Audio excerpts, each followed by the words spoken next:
አፈላ ወጣት ሐንዘላ ኢብኑ አቢ ዓሚር። ሐንዘላ ከነቢዩ ዓለይሂ ሰላቱ ወሰላም ሰሃባዎች ውስጥ አንዱ ነው። ታዲያ እንደ ወጣት አግቡ የሚባለውን ሐዲስ ሰማና ቆንጆ ኮረዳ መርጦ አገባ። ጫጉላ ላይ ነበር።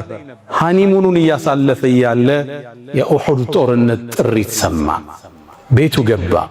ባለቤቱ ጋር ገብቶ ግንኙነት አድርገው ነበር።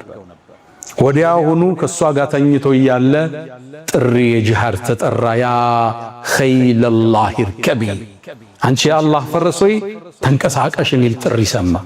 ከነጀናባው ልብሱን ለብሶ የጦር ለምዱን አድርጎ ፈረሱ ላይ ተቀምጦ ዘመተ። ጦርነቱ ላይ በጀብድ ተዋጋ።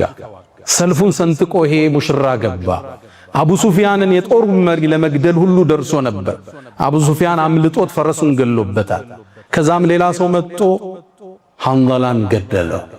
ሸሂድ ሆኖ ተሰዋ። ጦርነቱ ካበቃ በኋላ ሐንዘላ ሙሉ ለሙሉ ሰውነቱ ረጥቧል። ጸጉሩ ውሃ ያንጠባጥባል። ነቢዩ ዓለይሂ ሰላቱ ወሰላም ሰሃባዎችን ጠሩ። ሐንዘላን መላእክት ሲያጥቡት አይቻለው፣ ሚስቱን ጠይቋት ምክንያቱ ምንድነው አሉ። ሰሃባዎች ወደ ሚስቱ ሄዱ፣ ጠየቋት።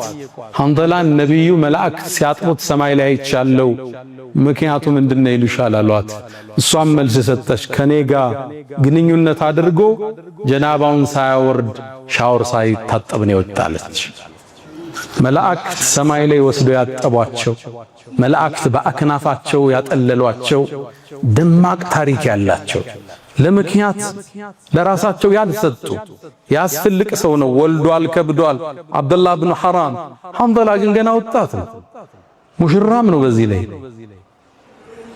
የደስታ ጊዜ እያሳለፈ ነው። ከዚህ በላይ ምክንያት ለአንድ ሰው የለም ሙሽራ ከመሆን በላይ። ሙሽርነቱን ትቶ የጀነትን ሙሽርነት ተቀበል።